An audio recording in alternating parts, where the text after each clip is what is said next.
유튜브 시청자 여러분 안녕하십니까. 차 한잔의 도론도담의 시간입니다. 오늘의 도론도담의 제목은 소림사 달마대사 전설인가 역사인가 하는 주제로 가지고 도론도담을 나누어 보도록 하겠습니다. 강사님 반갑습니다. 예, 안녕하세요. 이쪽으로 밖에 됐어. 다름이 아니고 경관부터 말씀을 드려야 될 것 같습니다. 여기 보시면은 여기가 어디냐 하면은 해운대에 있는 올림픽 조각공원이 되겠습니다. 군데군데 요 조각품들이 보이시죠? 자, 제목은 제가 이제 다른 건 다 몰라도 요건 압니다. 여기 보시면은 여기 제 손끝에 보시면은 여기 빨간 표시가 조금 있고 그 왼쪽에 또 머리처럼 보이는 조각이 하나 있죠. 그죠? 뒷모습인데 제목이 뭐냐? 두상입니다. 두상. 사람 머리. 그런데 저 조각품을 앞쪽에서 딱 보면은 누구를 많이 닮았어요. 누구겠습니까? 잠깐 생각을 해보시고요. 모르시겠지요. 누구냐? 바로 성철스님입니다. 성철스님. 성철스님을 무지하게 닮았어요. 저 조각품 보시면은. 그래서 요 올림픽 조각공원에 오시면은 저 성철스님 조각을 한번 감상을 해보시기 바랍니다. 자, 그건 그렇고 이제 주제로 들어가겠습니다. 오늘의 주제는 소림사 달마대사 전설인가 역사인가가 되겠습니다.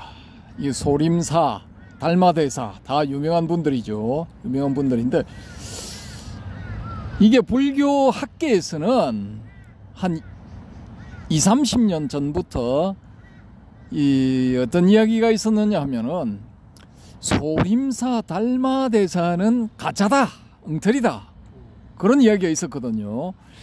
그게 제가 이제 동국대학교 그 불교학과 다니던 1980년대 초반에 저도 언뜻 그걸 본 것 같아요. 그때도 그런 그 논문인가 아니면은 뭐 기고문인가 해서 이렇게 본 것 같은데 이 달마대사가 역사적인 근거가 없다는 거예요.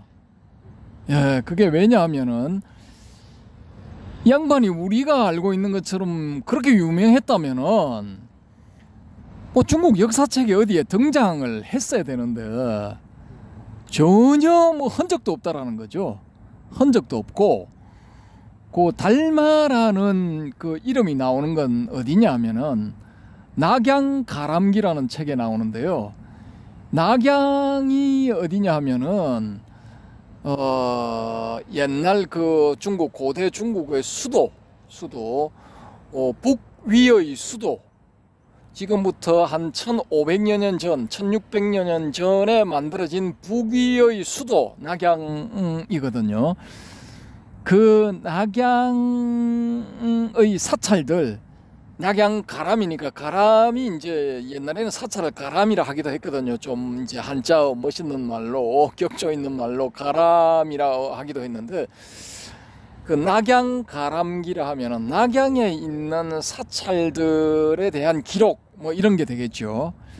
그 이 낙양 가람기를 쓴 양현조라는 사람, 이 사람이 이제 547년경에 이 글을 썼답니다. 낙양 가람기라는 책을. 근데 이 낙양 가람기를 왜 썼느냐? 534년에 이 북위가 망합니다. 나라가 망하는데요. 그게 이제 외세의 침략 때문에 망한 게 아니라 내분이 일어나서 나라가 동서로 쪼개집니다. 쪼개지는데 이 동위에서 이제 벼슬살이를 한 양현조라는 사람이 예전에 낙양에 살았던 모양이에요. 그러고 이제 북위에서 이제 뭐 조그마한 벼슬살이도 하고 뭐 그렇게 했는 것 같은데 그때 낙양에 자기가 살던 때 낙양에 사찰 개수가 몇 개냐 하면은 무려 1300개나 있었답니다. 1300개. 야, 대단하죠. 근데 그때보다 조금 한 100년 200년 정도 뒤에 동쪽 신라의 수도 경주에도 그 비슷한 상황이 벌어졌거든요. 그때 삼국 유사에 나오는 기록에 의할 것 같으면은 경주의 사찰들이 밤하늘의 별처럼 많았다 그래요. 밤하늘의 별처럼 한 집 건너 한 집이 사찰일 정도로 그렇게 많았다, 뭐 그런 기록이 있거든요. 지금 현재 대한민국 경주가 아니고 중국에도 경주가 있습니다. 아, 예. 그런데 지금 이제 예로 드는 경주는 이 한반도에 있던 경주입니다. 경주인데 이 경주에 이제 밤하늘의 별처럼 이 절들이 많았다 하면은 인간의 눈에 보이는 별들이 6,000개 가량 된다고 하니까 이 절이 뭐 6,000개 정도의 절이 있었다, 이렇게 이제 추정을 해볼 수가 있거든요. 그러면 우리가 생각할 때, 아니 북위에 낙양이 큰 도시인가, 아니면은 동쪽 그 한반도에 있는 신라의 경주가 큰 도시인가, 뭐 이거 좀 궁금해질 수가 있죠. 경주의 절이 6,000개나 되었다 하면은 경주가 낙양보다 컸었지 않을까, 뭐 이런 뭐 잠시 상상도 한번 해봅니다. 근데 경주에 여튼간에 통일 신라 시대 최전성기 때는 인구가 굉장히 많았대요. 인구가 뭐 70만인가 80만인가, 제가 뭐 틀렸을 수도 있는데 하여튼 몇십만 명이 살았대요. 살았고 한 집 건너 한 집이 절이었다 하면은 뭐 6, 7천 개 가량의 절이 있었을 수도 있습니다. 그러면은 그게 사실이라면은 북위의 수도인 이 낙양보다 절이 더 많았다, 이렇게 우리가 추정을 한번 해볼 수가 있죠. 이 부분은 이제 신라 불교를 이야기를 할 때 원효 스님, 의상 스님 뭐 이렇게 중심으로 다루면서 제가 조사를 해서 좀 자세히 알려드리도록 하겠습니다. 그때 하고요. 오늘은 북위의 수도인 낙양에 절이 1,300개가 있었는데 이 절들 중에 큰 절은 휘황찬란했던 모양입니다. 이게 밤에만 그런 게 아니고 낮에 햇빛이 내리쬐면은 그 햇빛을 받아가지고 절들의 기와 합, 풍경 이런 것들이 뭐 번쩍번쩍 빛이 나고 바람이 휘 불어서 풍경이 날리고 또 영락 같은 이런 걸 구슬들을 꿰어서 걸어놨던 모양인데 탑에 그런 것들이 바람에 의해서 이렇게 날리면서 서로 이제 빛을 이렇게 비추고 하니까 그 빛들이 또 반사를 해서 서로 반사를 해서 아주 그 낮에 봐도 그 경치가 휘황찬란함이 장관이었던 것 같습니다.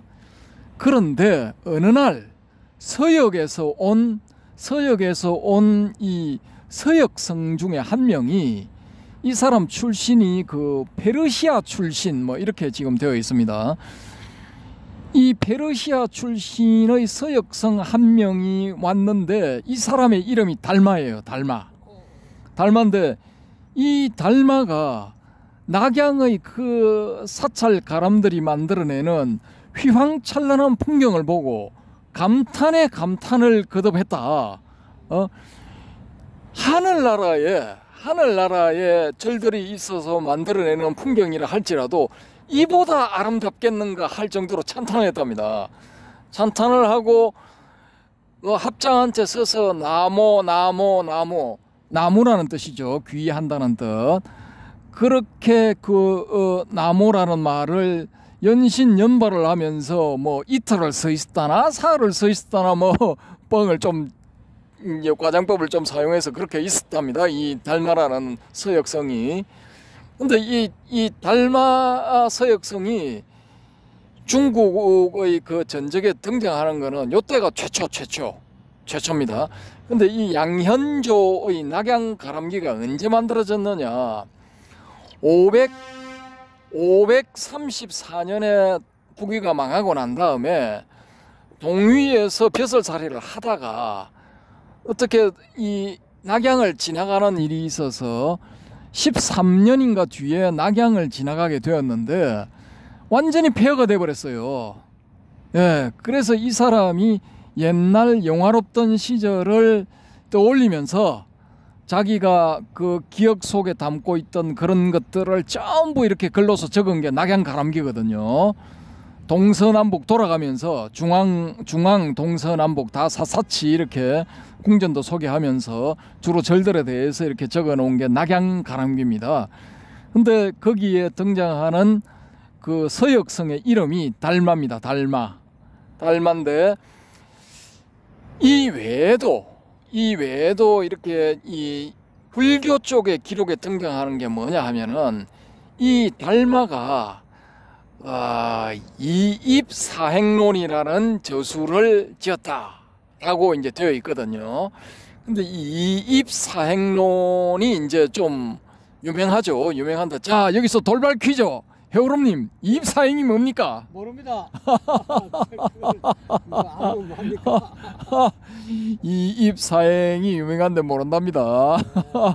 과감하게 그냥 모른다고 해버리네요. 근데 이 이입사행이 뭐냐 하면은 이치이자 있죠. 이치이자. 그 이입사행론 할 때 이입은 두 이자를 쓰는 겁니다.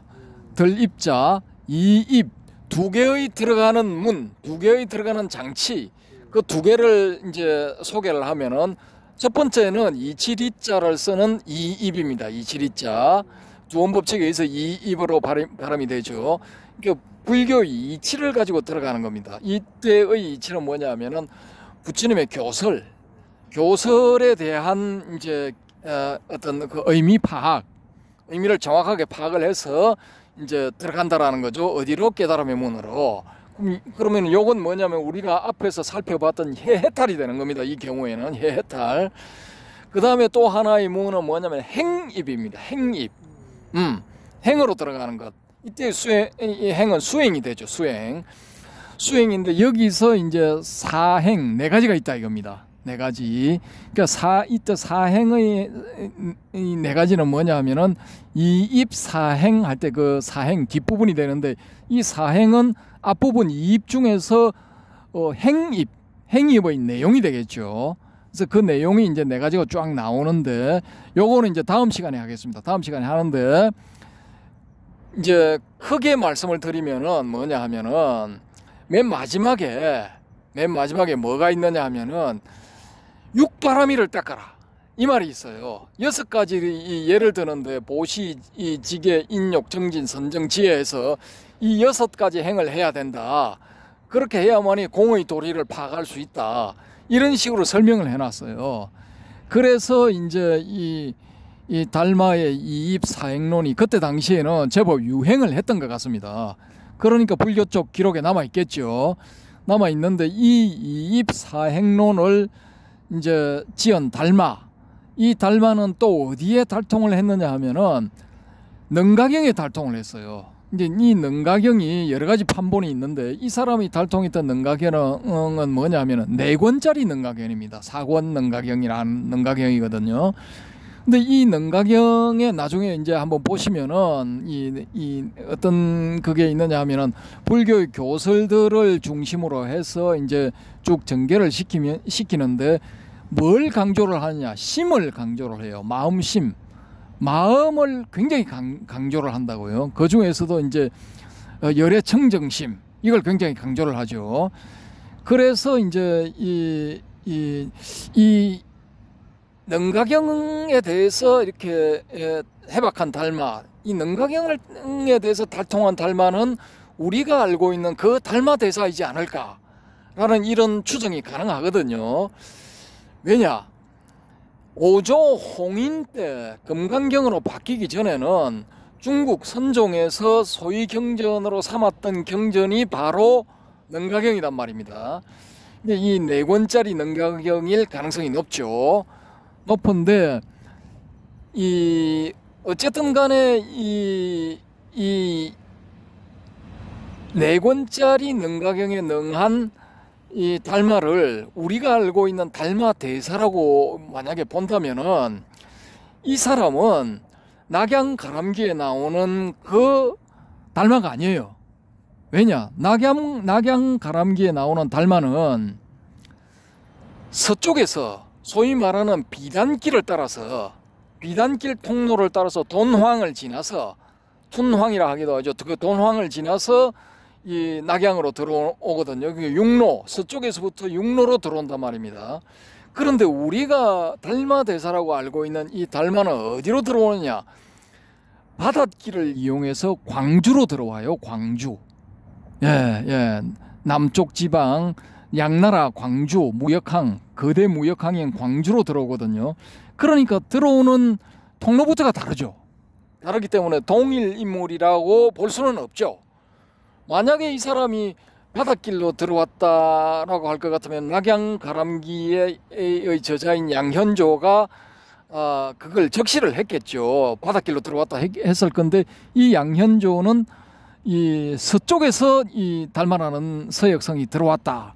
그리고 이 낙양의 그 절들이 뿜어내는 그런 호화찬란함을 보고 극찬에 맞지 않았다. 뭐 이런 식으로 썼단 말입니다. 그런데 우리가 익히 아는 달마대사는 그런 거 보고 칭찬할 그런 사람이 아니거든요.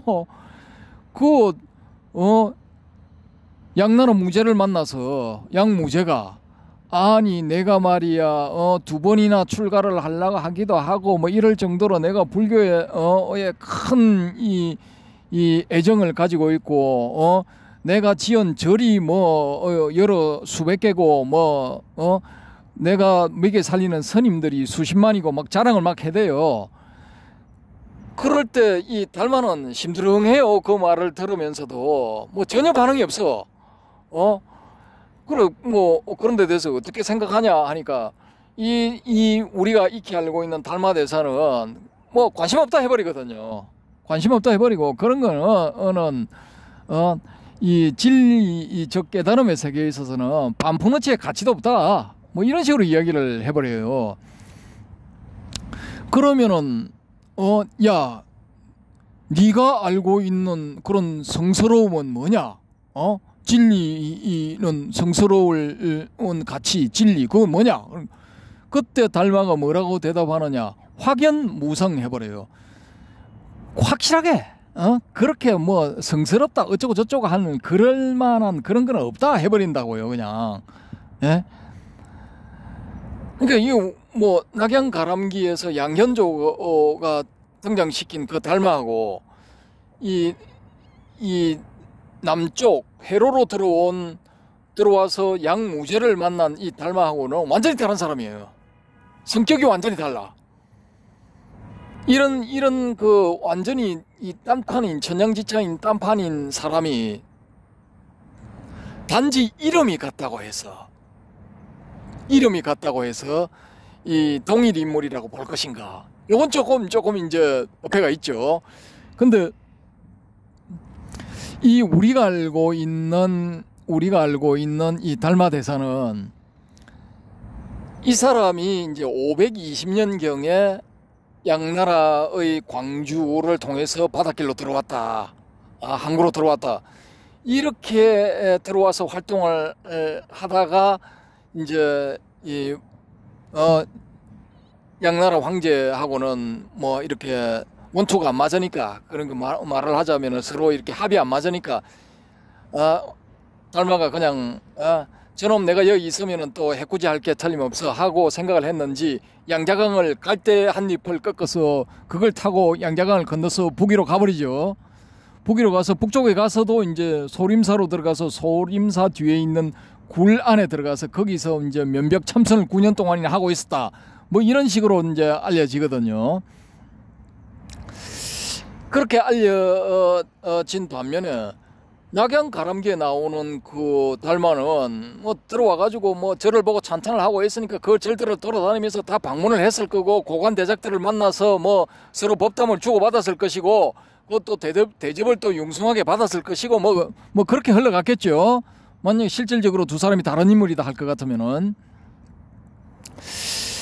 그런데 우리가 알고 있는 달마대사는 양현조가 낙양 가람기를 썼던 547년경의 이 기록에는 전혀 등장하지 않아요. 전혀 그런 사람이 없고 그보다 200~300년 정도 지나서 이 사람이 이제 등장을 하게 돼요. 불교 쪽 기록들에 등장을 하면서 이제 전설적인 그런 그 이야기들이 만들어지죠. 만들어지면서 이제 양무지하고 그런 식의 문답을 거치고 갈대를 타고 양자강을 넘어서 북위로 들어갔는데 거기는 뭐 알아주는 사람이 아무도 없어서 어영부영 가다 보니까 저게 있어서 절이 하나 있어서 뭐 아주 그 뒤로 이제 들어가 보니까 굴이 하나 있어서 그쪽에 자취를 감추려고 들어갔는데 그걸 또 누가 보고 서역성처럼 보이는 사람이 한 명이 들어가더라 해서 사람들이 왔다 갔다 하고 뭐 동정을 염탐하고 그러거나 말았거나 달마는 벽만 보고 쳐다보고 있어서 사람들 사이에 벽관바라문, 벽만 바라보는 바라문이다 해서 벽관바라문으로 알려지게 돼요.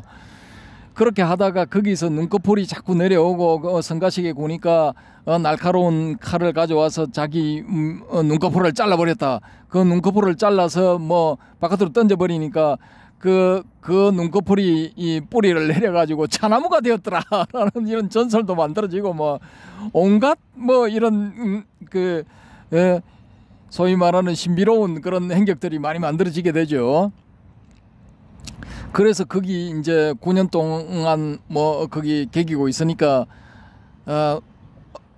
중국 천지에 소문이 나게 되고 그 소문을 듣고 한 명의 이제 출가자가 찾아오는데 눈 속에 서서 기다리고 있더라 이거야. 그 달마가 이제 뭐 바깥에 뭐 볼 일이 있어서 나왔든지 밥 먹으러 나왔든지 소변 보러 나왔든지 뭐 나왔겠죠. 나와서 보니까 누가 한 명이 서 있어가지고 니 뭐하러 왔노? 그러니까 법을 구하러 왔습니다. 그러니까 두 말 안 하고 다시 자기 볼일 보고 들어가 버려 그냥 쳐다보도 안 해.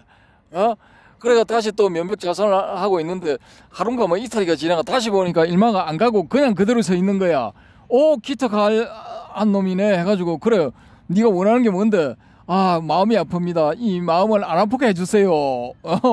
그러니까 이 달마가 야 그래 그러면 그런 것 쪽은 내가 전문가다. 내가 네 마음 안 아프게 해줄게.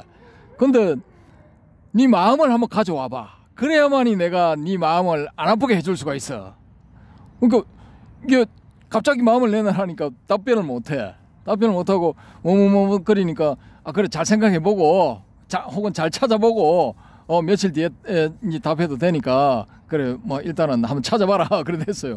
그럼 며칠 뒤에 이 해가가 하는 말이 아무리 찾아도 찾아지지가 않네요. 그러니까 야 내가 네 마음을 이미 안정되게 만들었다. 너의 고통은 사라졌다. 그러니까 그 말에 뭐 해가가 그냥 어느 일정 수준의 깨달음을 얻어서 그때부터 이 달마의 정식 제자가 되어서 열심히 모셨다. 그런데 그 전에 자기의 결심을 보이기 위해서 팔을 하나 잘라 바쳤다. 뭐 그런 뭐 전설 아닌 전설이 만들어졌죠. 그래서 그 이제 달마, 해가 삼조 성찬이죠, 그죠? 이 세 사람을 모시는 상이 중국에서 만들어졌는데 거기에 보면은 이 해가는 이 망토를 두르고 있어. 근데 그 망토를 왜 둘렀느냐? 잘린 팔 쪽에 그걸 감추기 위해서 망토가 이렇게 쳐져 있어요.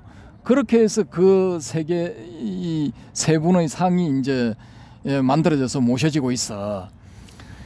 근데 중국 사람들은 이제 그 전설을 그런 식으로 이제 만들어 버린 거예요. 이걸 만들어 버려 가지고 그게 이제 대를 거치면서 쭉 내려오면서 이제 전설이 그냥 사실처럼 이렇게 이제 사람들 사이에 이야기가 돼버리죠. 돼버리고 그게 이제 불교가 동쪽으로 오므로 인해서 이 신라 고구려 백제 쪽으로 들어옴으로 인해서 이 한반도에 있던 불자들도 다 그걸 이제 믿어버리게 된 거예요. 그게 고려 조선을 거치고 지금 대한민국에 와서 여기까지 내려오고 있는데 불과 이제 20~30년 전 세대에만 해도 그걸 이제 뭐 진실로 믿었단 말입니다. 믿었는데 요즘은 워낙에 이게 정보가 이제 발달하고 그 발달된 정보들이 포털에 보면 다 있어요. 찾아보면 다 있어. 그게 다 나와 있어.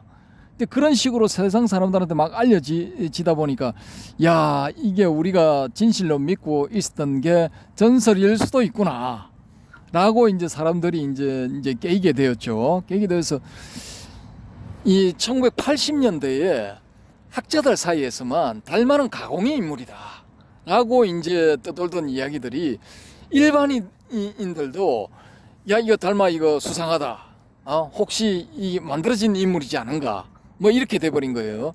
저도 이제 일반인으로서 여러분한테 이런 정보를 전해드리는 겁니다.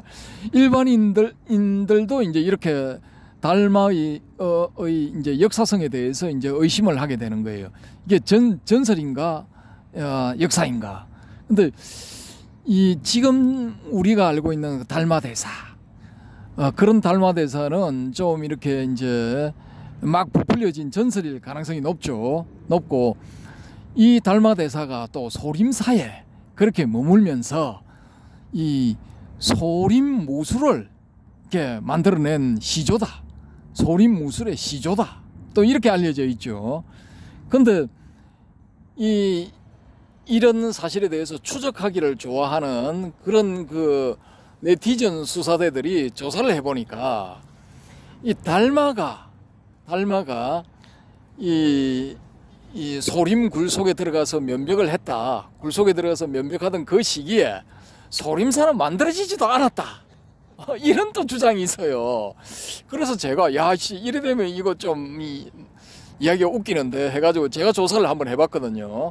해보니까 달마 대사가 이제 520년경에 남쪽 광주를 통해서 와서 양나라 무제하고 문답을 하고 북위로 들어갔던 그 달마 대사가 우리가 알고 있는 달마 대사가 맞다면은 이 사람이 북위에 갔을 때쯤은 이 소림사가 만들어졌거나 아니면은 이 착공을 해가지고 한참 만들어지고 있거나 그 둘 중에 한 가지입니다. 제가 조사를 해본 바로는 그렇거든요. 이게 이제 이 효문제 때, 이 북위의 효문제 때 이 어느 스님, 서역 스님에게 이제 황제가 명령을 내려서 소림사를 지어라, 이렇게 해서 소림사를 착공해서 짓게 되고 그 주지로 그 스님을 임명을 하거든요. 임명을 하는데 거기서 한 20-30년 뒤에, 한 20년인가 뒤에 효명제라는 황제가 나와요. 그 후손으로서, 효문제 후손으로서 효명제가 나오는데 달마가 소림굴에 들어간 때는 그 효명제 때예요. 효명제 때. 그러면은 이제 연도상으로 제가 찾아보니까 효명제 때예요. 그러면은 이게 이제 소림사의 스님들이 모여서 살고 그 뒤에 굴에 들어가니까 뭐 서역성 한 명이 들어와서 굴에 뭐 뒤에 굴들이 많았겠죠. 그 굴들 중에 비어 있는 굴을 하나를 차지하고 수행을 하는데 벽만 바라보고 있으니까 벽관바라문이라 이름을 붙였다, 뭐 이런 게 가능하죠. 가능하고 이제 그 뒤에 쭉 이렇게 해가라는 스님이나 뭐 도육도 있고 뭐 한 6명이나 7명이나 그 제자들이 생기는데 그 제자들과 사이에 있었던 일화 이런 것들이 이제 가능하게 된단 말입니다. 가능하게 되는데 만약에 이 우리가 알고 있는 달마 대사가 이제 해가라든지 도육이라든지 자기 제자들 사이에 있었던 일들이 전부 꾸며낸 일이다 라고 이야기를 할 것 같으면은 이게 웃기게 되는 게 뭐냐 하면은 야, 이게 해가가 서역에서 이렇게 온 법통을 이어받은 동토의 이조다, 이것도 날조가 되는 거예요. 날조. 예, 거짓말이 돼버려. 삼조 성찬도 거짓말이 돼버려. 근데 이렇게 되면 문제는 뭐냐, 요즘 헤어롬님이 연재를 시작한 이 성찬의 신신명에 대한 이 강의, 이것도 완전히 날조된 문서에 대한 강의가 돼버리는 거예요. 그러니까 이게 일이 우습게 돼버린다고. 그러니까 어디까지를 이제 우리가 전설이라고 보고 어디까지를 역사라고 볼 것인가, 이게 참 정하는 데 따라서 이 이제 불교 선종의 이 앞부분이, 선종 역사의 앞부분이 이게 황당한 이야기가 되는가, 아니면 그나마 좀 신빙성 있는 이야기가 되는가, 여기에 이제 갈림길이 돼 있거든요. 그리고 이제 이 달마가 소림 무술을 창건했다라는 거는 제가 이제 뭐 중학교 때부터 그런데 조금 이 관심이 있어서 열심히 좀 이제 운동도 좀 하고 했거든요. 그래서 그때부터 이미 이제 찾아볼 수 있는 자료들은 다 찾아봤는데 제가 찾아본 바로는 양반이 사람이 병만 바라보고 뭐 9년 동안 아무것도 안 먹고 있을 수는 없단 말입니다. 하루에 한 끼를 먹든지 아니면은 뭐 2, 3일에 한 끼를 먹든지 뭘 했고 식사를 했고 그 다음에 이 뭐 밥 먹고 앉아 있고 밥 먹고 앉아 있고 하면은 병 걸리잖아요, 솔직히. 그러니까 그 이 몸의 건강을 지키기 위해서 나와서 뭔가 운동을 했을 거란 말입니다. 근데 그때 이제 달마 대사가 이제 자기만의 어떤 그 호흡 운동이라든지 아니면 체조 비슷한 뭐 이런 운동을 했을 거라고 이제 유추를 하더라고요. 그 무술가만 있는 게 아니라 무술사가도 또 있어요. 그래서 일본인 무술사가인데 그 사람이 이제 연구를 거듭하고 중국에 답사도 하고 뭐 이렇게 해서 중국 쪽 옛날 기록도 찾아보고 했는데 이 사람이 내린 결론이 뭐냐.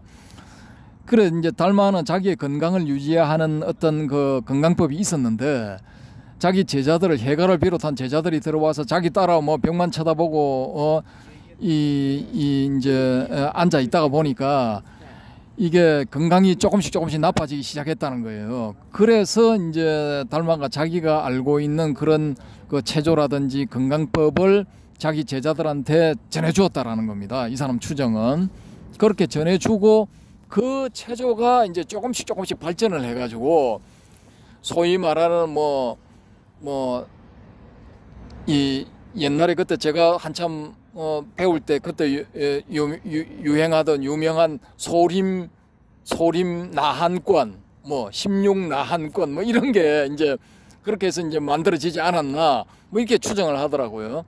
그래서 이제 그 뒤로 이제 쭉 역사가 내려가면서 당나라 때 소림사 무예 성녀들이 이 당태종 이제 이세민이 자기 아버지 모시고 한참 이렇게 중국 전토를 평정하기 위해서 뭐 풍찬노숙할 때 그럴 때 한번 위험에 처한 적이 있었는데 소림사 무성들이 우연한 기회에 그 이세민을 구해주게 되었다. 뭐 그 뒤에 명나라 때도 또 왜구에 몰려서 도망다니는 그 백성들을 도와주기 위해서 소림 무성들이 출동했다. 또 이제 청나라가 들어서고 난 다음에 반청복명 청나라를 무너뜨리고 다시 명나라를 세우는데 소림 무성들이 또 가담했다. 뭐 이런 이야기들, 요런 것들이 이제 조금씩 가지를 치기 시작해가지고 이 소림사가 이제 중국 무술의 본고장이다, 원류다, 시초다, 뭐 이렇게 이제 알려지게 되면서 그러면 누가 만들었느냐? 창안자는 바로 달마대사다. 뭐 이렇게 돼버린 겁니다.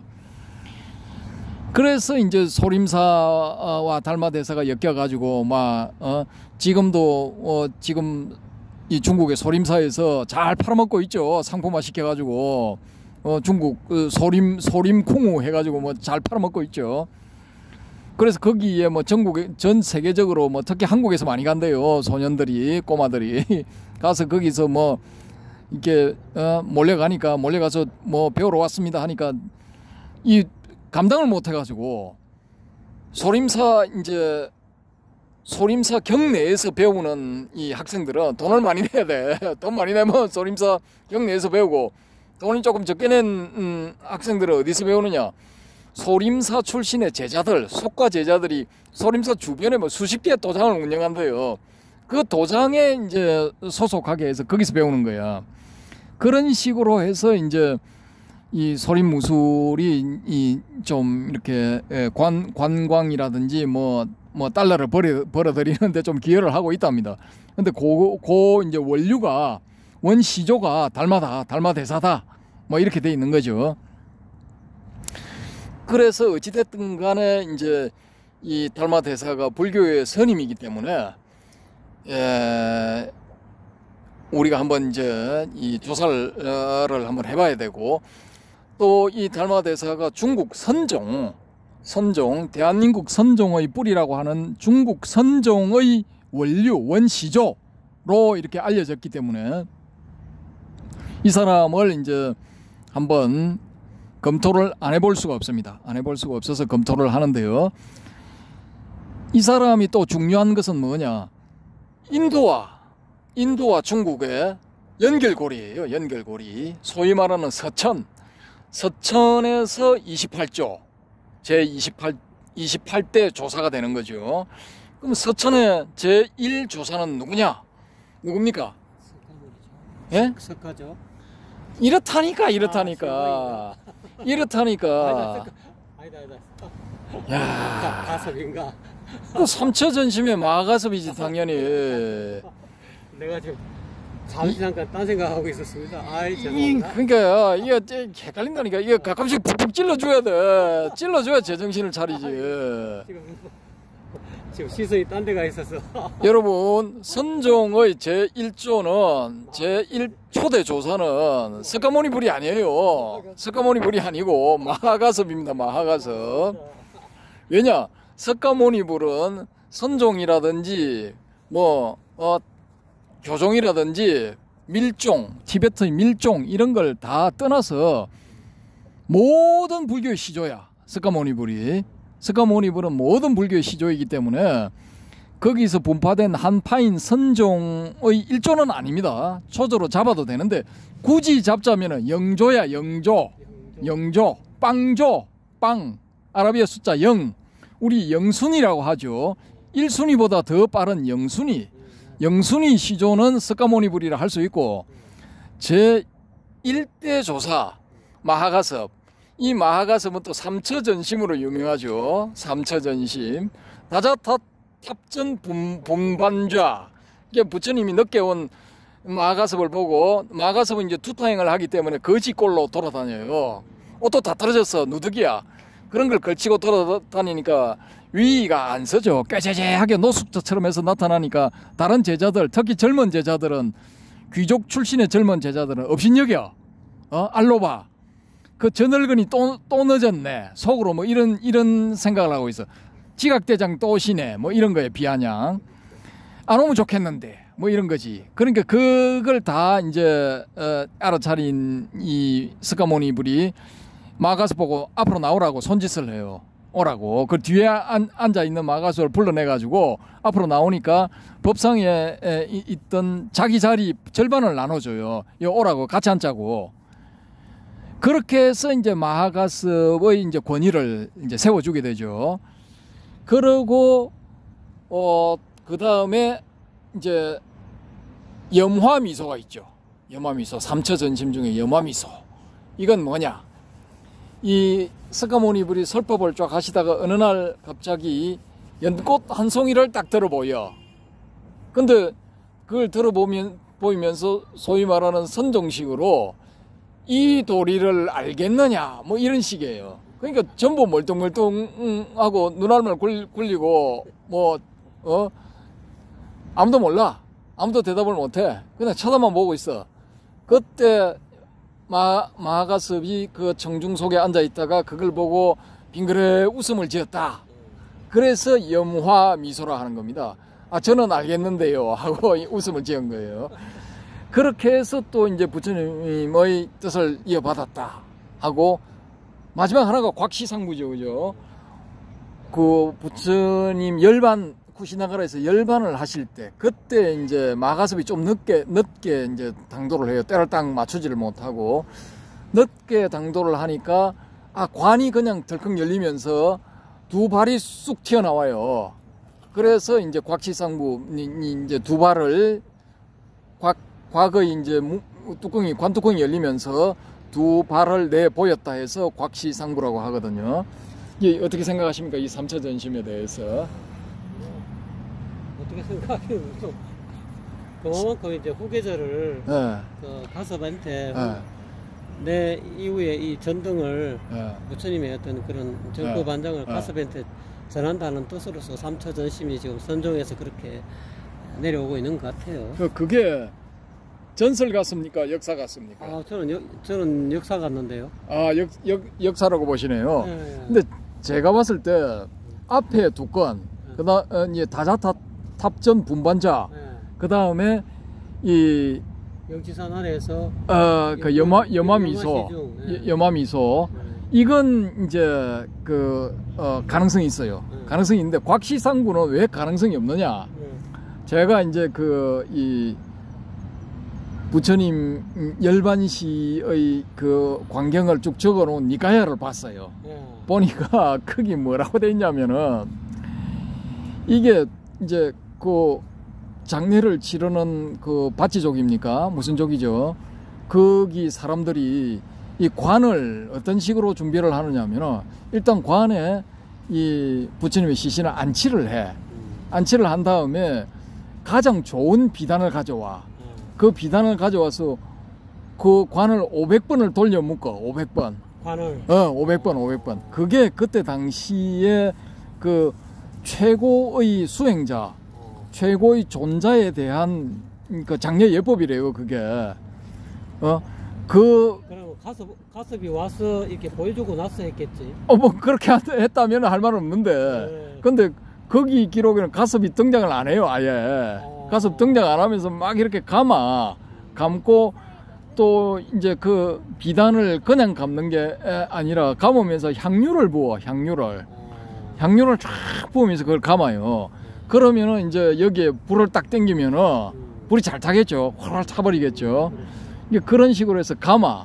근데 그렇게 감고 난 다음에 아니 이 가습이 딱 등장했다면은 아니 씨 500번 뚫어놓은 그 비단을 뚫고 관뚜껑을 어떻게 열어? 누가 열 거야? 그 씨 뭐 금강역사가 와도 못 열겠다 그거는.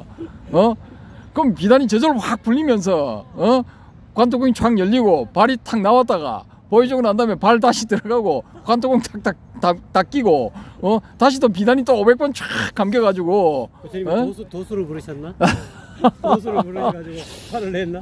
그러니까 이게 조금 냄새가 난다는 거지. 이제 냄새가 나는 건데 어찌됐건 간에 이런 기록들도 이 경전상에는 하나도 안 나와. 이 삼처 전심이 하나도 안 나와.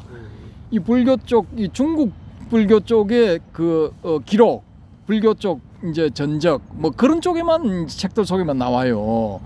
그러니까 신뢰도가 확 떨어지지. 그 2차 점심보다 3차 점심이 1, 2, 3가 돼야 좋은 것 같아서 하나 더 잡아놓나? 그랬을 수도 있지요. 2차 점심보다는. 그래 뒤에 이제 거기에 대한 전설을 만들어내는 작가가 머리를 좀 썼을 수도 있죠. 2보다는 3이 낫지. 안정적이고 옛날에 그 우리가 솥이 옛날에 구리솥 이런 게 많았잖아요. 동복이라 해서. 그런 그게 이제 이거 다리가 4개가 달린 사바리 솥이 있는가 하면은 삼바리가 있어요. 삼바리 솥도 많아. 근데 특히 이제 중국에서 옛날 고대 제왕들이 마시는 그 잔 있지요. 잔이 그냥 우리가 일반 마시는 이런 모양의 잔이 아니고 이 동복 형태의 잔이야. 그 황제나 아니면 최상급의 귀족들 이런 사람들이 마시는 잔들, 고관 대작들이 마시는 잔은 전부 동복 형태야. 근데 거기에 다리가 몇 개? 3개야. 전부 다 3개. 삼바리로 돼 있어요. 그러니까 3이 그 아주 중요한 숫자로서 인식되었을 가능성이 높거든요. 길한 숫자, 아주 그 행운을 가져다 주는 숫자로서 인식되었을 가능성이 높다라는 거죠. 짝수보다 보통 수행은 홀수를 그랬을 수도 있고, 그래서 이제 2가지밖에 없었는데 한 가지를 더 포함해서 3가지를 만들었다 이렇게 됐을 수도 있고, 인도 쪽 스님들이 이 이야기를 들으면은 놀고 있네. 한마디로 놀고 있네. 예, 요즘 대한민국에서 이제 초기불교 쪽을 공부하시는 분들도 마찬가지겠죠. 그거 다 사기야, 사기. 속지 마세요. 그렇게 얘기를 하겠죠.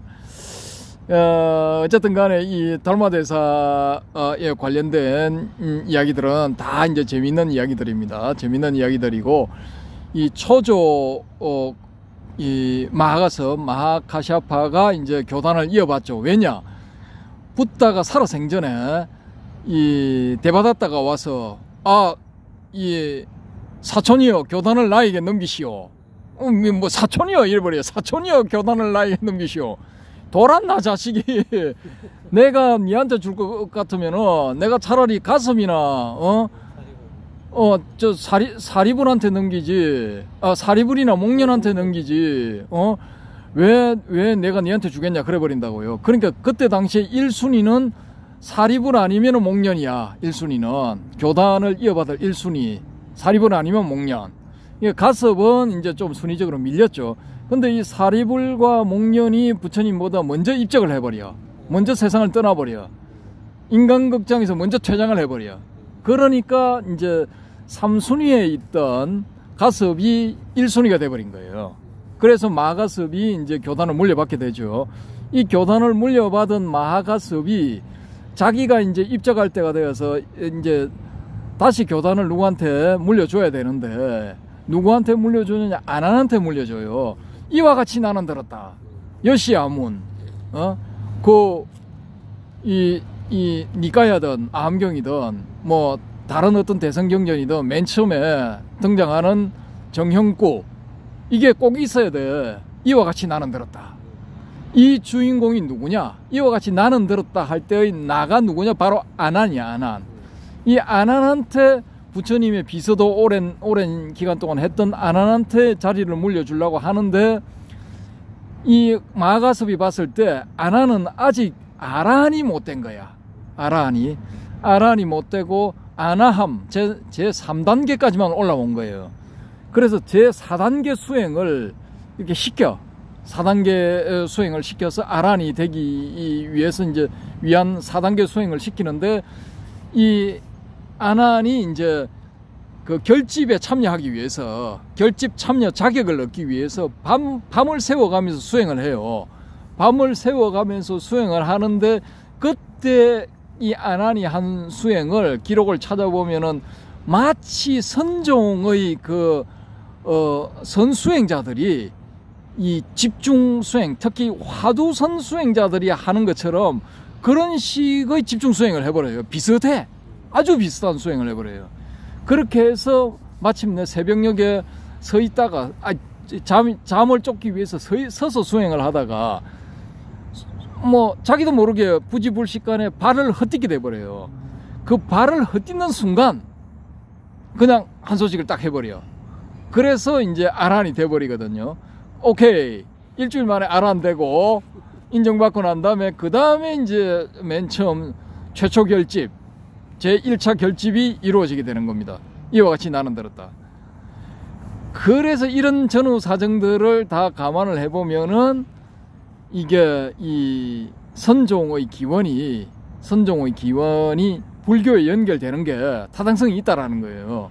그래서 이 달마라는 사람이 선종 쪽에서, 중국 선종에서 내세운 달마라는 사람이 비록 짜가일지라도 이 인도 불교와 중국 선종을 연결시키려는 갸력한 시도, 기특한 시도, 뭐 이런 것이라고도 볼 수가 있죠. 아니, 내 같으면 솔직히 톡 까놓고 말해가지고, 아이씨, 내가 달마 같으면 중국에서 가서 막 딱 따르는 제자들이 생겼다. 야들아, 이건 있잖아, 석가모니 불하고는 아무 상관없는 거야. 그냥 내가 독창적으로 만든 거야. 내가 1조고 있잖아, 니들이 2조들이야. 우리 그냥 여기서 새롭게 종교 하나 만들어서 깃발 올리자. 이렇게 했을 가능성이 높아요. 저 같으면 그렇게 하거든요. 아니, 뭐가 아쉬워서 뭐 이렇게 어디다 줄을 대고 하는 거야. 그냥 당당하게 깃발 올리고 또 독자적으로 나가면 되지. 본부도 당당하게. 근데 굳이 서천 28조 만들고 3처 전신 만들고 1조 만들고, 그 다음에 이 마하가섭이 또 아난을 지도해서 일주일 만에 또 한 소식을 해서 또 저기 뭐야 아란을 만들고, 그렇게 해서 또 2조가 되고 뭐 어쩌고 저쩌고 쭉쭉쭉쭉 내려와가지고 제27조가 바냐다라 존자인데, 이 바냐다라 존자의 제자가 바로 달마 존자다 뭐 어쩌고 저쩌고, 그 28조 달마 존자가 스승의 지시로 동쪽으로 와서, 동토로 와서 이 법을 전했다. 그래서 이제 동토의 초조가 달마대사고, 2조가 해가 대사고, 3조가 성찬대사고, 4조가 도신대사고, 5조가 홍인대사고, 6조가 해능대사다 뭐 이렇게 내려가거든요. 야, 저 같으면 복잡하게 이렇게 안 만들어요. 그냥 과감하게 잘라버리고 그냥 선교라는 교를 만들어버려. 2단이 되든 3단이 되든 그게 뭔 상관이야. 아무래도 이제 전통성을. 여보세요, 지금 초기 불교는 이거 대성불교 자체를 그냥 2단으로 봐버리고, 그 중에서 이단의 핵심이 뭐냐? 선종을 이단의 핵심으로 본다니까. 그렇습니까? 예, 예. 그 한국 불교의 조계종 이거는 이단 종파야, 이단 종파. 자기들이 그 이단 종파로서 이단 종파한테서 물심양면으로 지원을 받고 있으면서 이 자기들을 따르는 이 신도들한테 가르치는 거는 암암리에 가르치는 거는 야, 이거 선종 이거 다 사입이야. 조교 조사들의 교고 조사들의 가르침이지 우리 석가모니 부처님은 이런 거 안 가르쳤어. 니까에 아무리 찾아봐도 이런 가르침이 없어. 이 애들 사입이야 이렇게 가르쳐요. 희한한 사람들이네요. 희한한 게 아니야. 자기들은 올바른 가르침을 펴고 있는 거야. 남방불교 쪽으로 이제 뭐 가닥을 잡겠다 이 말이야. 근데 그거 지금 뭐 태국이나 스리랑카, 버마, 뭐 미얀마 이런 데서 온 스님들, 그 사람들 누가 보호해주냐? 조계종 그늘에서 다 보호를 해줘요. 조계종 그늘에서 큰다니까. 물심양면으로 지원을 해줘.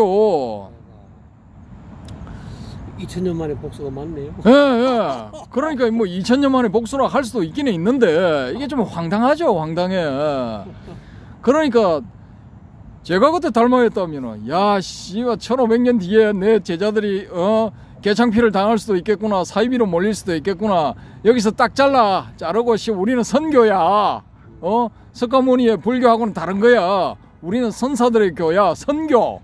해가지고 나 독립적으로 해버려요. 우선 시작 대도 안 하게 사이비로 몰려가지고 개창피 당하고 매도 당하고 그것도 또 물심양면으로 지원을 해주고 있으면서도 그런 개 같은 경우를 당하면 이게 말이 되는 소리입니까 이게? 석가모니 뭐 법문이 3000년에 하니까 이제 석가모니 법문이 끝날 때 되니까 이렇게 뭐 독버섯 같은 그런 초기 불교가 나왔나? 그러니까 이게 저 남방불교 국가에서 태어나가지고 우리 남방불교만이 이게 진짜 이 석가모니 불의 가르침이다. 다른 건 다 엉터리 가짜다. 그거 맞아. 이해를 해요. 그럴 수 있지. 그 나라에서는 중국 선종이 없으니까. 그런데 선종을 1600년이나 내려와 놓고 이제 와서 사입이다 해버리면 사명당도 사입이 중, 서산대사도 사입이 중, 저기 올라가서 보조국사 진울스님도 사입이 중, 쭉쭉쭉쭉 더 올라가면 원효대사, 의상대사도 사입이 중이야. 맞네. 그 양반들 금강산매경론에 보면은 원효대사 금강산매경론 지금 있거든요. 그거 보면은 대부분이 거기에 인용해 놓은 불교의 전적들이 있는데 경전하고 불교 서적들이 있어요. 거기에 수십 번 인용된 게 뭐냐면 다 대성의 경전들, 대성의 전적들, 대성의 글들이야. 딱 한 번 인용된 게 암경이야, 암경. 암경의 내용이 딱 한 번 인용됐어요. 암경이 뭐냐? 아가마, 산스크리트로 된 아가마를 이 한자로 번역한 게 암경. 이 산스크리트 아가마는 어디를 번역한 거냐? 빨리어로 된 니가야를 번역한 게 산스크리트 암경. 산스크리트 아가마. 이 산스크리트 아가마를 중국 한자로 바꾼 게 이게 암경이에요. 그러면 거의 비슷한 내용들이야. 그 딱 한 번 인용됐어요. 딱 한 번. 그러면은 이 초기 불교론자들이 봤을 때는 이 원효도 이 사입이 중이야. 원효도 사입이 중이고 더 확대해서 말하자면은 이 사람들은 산스크리트어로 된 암경도 인정을 안 해. 오직 빨리어로 된 니까야만 인정을 해. 프라티트야 사무트 파다. 연기 이렇게 발음하면 안 돼. 이건 가짜야. 빠띠짜 사무트 파다 이렇게 해야 이게 진짜야. 환장한다니까. 환장할 노릇이네. 한자로 된 경전, 우리말 경전 합시다. 우리말 금강경, 우리말 반야신경 합시다 해가지고 서울의 뭐 석촌호수 근처에 있는 뭐 사찰을 중심으로 해서 확 운동으로 한번 일어났었거든요. 요즘 뭐 예불문도 다 우리말로 하더만. 예. 그렇게 하는데 또 그런 거 좋아하는 사람들 중에 초기불교 불자들은 뭐라고 하느냐? 야, 한자로 된 거는 어렵고 사입이고 가짜기 때문에 그거 하면 안 되고 빨리어를 배워서 빨리어로 해야 된다 이렇게 또 주장을 해요. 또라이. 야, 빨리 한번 해보십시오. 한자말보다 훨씬 힘들어요. 한자말은 우리가 말로도 익숙해져 있지만은 빨리어는 전부 새로 배워야 되고 격변화도 너무나 어지러워. 불교를 생활 불교로 만들고 시대에 정신에 맞게 쉽게 해야지 뭐 자꾸 역으로 어려운 불교 쪽으로 자꾸 갈라 그래. 그러니까 더 어려운 쪽으로 이끌고 있으면서 자기들은 이것이야말로 진짜고 이것이야말로 쉬운 불교다 이렇게 이야기를 해요. 환장한다니까. Are you crazy? 아니 2500년 전에 인도 지역에서 쓰이던 말인 빨리어가 2500년 뒤인 대한민국 땅도 다르고 시대도 다른데 여기서 그 말로 배워야 되고 그 말로 단어들을 용어들을 써야 된다 하는 게 이게 말이 되는 소리입니까 이게? 막걸리입니다.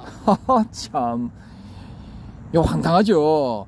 이거야말로 달마대사의 만들어진 그런 가공된 그런 어떤 전설 같은 이야기들보다 더 황당한 거예요. 이건 더 황당한 거야.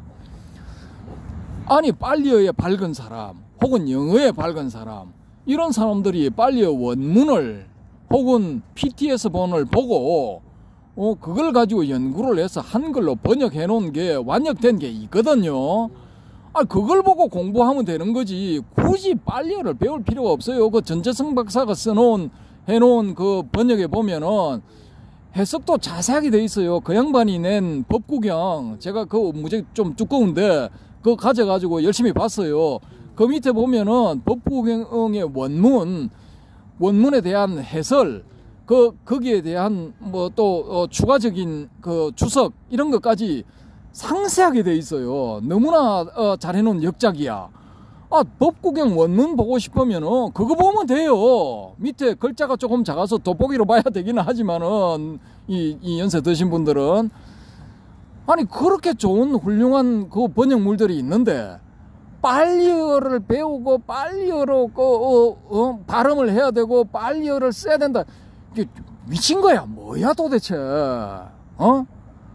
자기가 그러면 그 번역을 해내면 전재성 박사보다 더 잘할 수가 있어요. 나는 못한다고 봐. 내가 그거 보고 놀랬어요. 너무나 잘 돼 있어. 읽어보니까 내용도 훌륭해. 예? 번역도 참 이렇게 해놓고 다른 식으로 또 될 수 있는 거는 거기에 대해서도 또 써놨어요. 이런 훌륭한 책들이 있는데 이런 걸 보라고 권하지는 않고 그냥 자기가 대충 해가지고 나와가지고 막 이렇게 그냥 이거 이렇게 발음해야 됩니다. 빠띠짜 싸뭇바다 따라 해보세요. 빠띠짜 싸뭇바다. 돌았어 완전히. 이거 진행이 되다 보니까 또 초기불교주의자들에 대한 비방이 돼버렸는데요. 죄송스럽게 생각하고 막 빨리 배워서 하실 분들은 열심히 해보세요. 제가 그 산스크리트 조금 배우다가 때려치웠거든요. 돌았나 내가 이런 사어 세상에 쓰이지도 않은 사어를 불교 공부한다고 해가지고 이거를 끝까지 해야 되냐. 야 독일어보다 더 어려워. 제가 고등학교 독일어를 배웠는데 Du bist wie eine Blume, so hold und schön und rein. 뭐 조금 해요. 그냥 가장 기초적인 거 그런 거 조금 하거든요. 근데 독일어보다 더 어려워. 독일어도 외워야 될 게 진짜 무지하게 많은데 이 산스크리트는 더 골치 아파. 독어보다 더 골치 아파. 그런데 이 산스크리트보다 더 어렵고 더 골치 아픈 빨리어를 일반 그 신자들한테 빨리어 배우세요. 빨리어만이 진실되는 것입니다. 니나 많이 하세요. 예, 신자들은 바쁩니다. 엑기스만 가르쳐 주면 돼요. 당신이나 빨리어 많이 하시라고. 익숙한 한자어로도 불교의 핵심 교리 얼마든지 깨칠 수 있어요. 얼마든지. 예? 대승에 통달하고 자기 나름대로의 어떤 경험을 한 사람, 특히 이 제가 놀라는 게 이 자유한국님이 어쩔 때 댓글 이렇게 달아놓으신 거 보면은 야, 제가 감탄할 정도예요. 아니 화두의 공능은 이 화두를 보는 사람한테 의문을 강렬하게 일으키게 하는 것이 그게 공능이지. 판치생모의 판치가 무슨 뜻인지, 판치생모가 무슨 뜻인지 그거를 알게 줄 필요가 뭐가 있냐라는 거예요. 판치 생모할 때 모를 그냥 털이라고 해버리면은 우리 대문리에 난 앞니에 털이 난다는 말이 무슨 말인가? 이게 더 강렬한 의문을 불러일으킨다는 거예요. 이걸 굳이 중국 옛날 그때 당시에 판치생모라는 말이 나올 때는 그게 누렇게 색이 변색돼 가지고 마치 뭐 털처럼 보이는 그거를 판치생모라고 했다. 조주가 이렇게 말을 할 때는 판치생모가 제장가 방문객이가 물었을 때 그건 판치생모가 될 정도로 이야기를 해도 자네는 모를 거야. 그러면 그 판치생모를 이빨이 말을 하다가 보면은 이똥이 쌓여서 이빨이 누렇게 금간 것처럼 해가지고 털이 생긴 것처럼 그렇게 됐다 하기보다도 아니 앞니에 말하다 보니까 앞니에 털이 날 정도로 오랜 시간 동안 하네. 왜 해삼이 나무에 올라갔다. 이 해삼이 나무에 올라갈 리가 있습니까? 오랜 시간을 강조하는 거 아닙니까? 우리 해삼이 나무에 올라갔다 하는 그 말을 듣고 어느 놈이 해삼이 나무에 기어 올라갔다고 생각합니까? 그런 생각 안 한다고. 그 강조법이라고 생각한다고요. 오랜 시간을 강조하는 거라 그게. 그러면은 판치생모도 그냥 앞니에 우리 이 보송보송 솜털 나듯이 털이 났다 이렇게 생각하는 게 그게 더 강렬한 의문을 불러일으키게 되는 거예요. 더 오랜 시간을 의미하기도 하고. 그걸 굳이 그때 당시에 당나라 때는 이런 표현을 써가지고 습관적으로 이런 말이다 어쩌고 저쩌고. 그런데 지금 말이야 우리 한국의 사람들은 판치생모를 앞니빨에 털이 난 거로 알고 있는데 이거 다 엉터리야. 덩신들이야. 이 돌았나? 화두가 왜 생겼는지 그 화두의 공능의 기본도 모르는 게 자기가 다 깨달았다고 세상의 모든 수행자들이 나에게 와서 화두에 대해서 물어라. 돌았나? 이런 식으로 이 자유한국님이 써놓은 댓글에는 제가 이렇게 주저리 설명한 그런 뉘앙스가 들어있어요. 그러니까 이게 대성식의 수행, 대성식의 경험을 한 분들이 그 경험을 하고 난 다음에 이 경전이라든지 대성경전이라든지 아니면 초기 불교의 어떤 교설들을 보게 되면 수월하게 탁탁탁탁 그 의미가 잡힌다니까. 그런 걸 놔두고 그런 좋은 방법이 있는데 그걸 놔두고 빨리요 빠띠짜 싸무트 바다 이걸 외워야 돼요. 돌았어 진짜 돌았어. 그게 나가도 너무 나간 거야. 그러니까 제가 하다 보니까 어쩌다 보니까 이렇게 돼버리는데요. 어쨌든 간에 다시 돌아가면은 이 달마대사 우리가 이거 중국 선정의 초조로서 아주 중요한 인물입니다. 중요한 인물이고 여기서 이제 시간이 좀 됐기 때문에 방송을 마치도록 하겠습니다. 마치도록 하는데 이게 이제 저 2탄 할 거거든요. 달마의 이입사행론에 대해서 좀 자세하게 말씀드리고 달마 혈맹론 이런 것도 있죠. 달마의 역근세수경, 달마 역근경 이런 것들도 다 묶어가지고 다음 시간이나 다음 시간 하여튼 요번에 이렇게 말씀을 드리도록 하겠습니다. 요것도 무지하게 재밌습니다. 재밌고 이 달마가 초조로 인정을 선종의 초조로 인정을 하느냐 안 하느냐 그건 이 방송을 들으시는 분 각자가 알아서 하시면 되는 겁니다. 요즘 같은 대명천지 21세기에 누가 어떤 이야기를 한다고 해서 그걸 고지고대로 받아들이실 필요 없고요. 본인이 딱 들어보시고 저건 나는 받아들일 수 없어 하시면은 안 받아들이고 그냥 달마는 그냥 가공의 인물이고 다 전설이고 날조된 것이고 거짓말이고 저건 아니고 그냥 대충 오조홍인 역사 속의 인물이라고 우리가 인정할 수 있는 오조홍인 육조해능 요 정도 오조홍인부터 나 인정할 거야 이렇게 하셔도 되는데 죄송하지만은요 이 2000년대 초반까지만 해도 어느 불교학자한테 제가 들은 이야기인데 자기가 연구를 해보니까 육조해능도 이게 가공의 인물이래요. 재밌죠? 그 육조해능 다룰 때 요것도 제가 말씀을 드리겠습니다. 불교에는 이렇게 가공의 인물들이 많이 등장하기 때문에 이 어떻게 가공의 인물들이 그런 육조단경이라고 훌륭한 책도 만들고 이입사행론, 혈맹론, 역근경 이런 걸 만들었을까? 예, 의문입니다. 의문. 다음 시간을 기대해 주십시오. 예, 이상입니다. 시청자 여러분 잘 들으셨습니까? 많은 댓글 부탁드리고요. 방사님 수고하셨습니다. 감사합니다. 시청해 주신 모든 분들께 감사드립니다.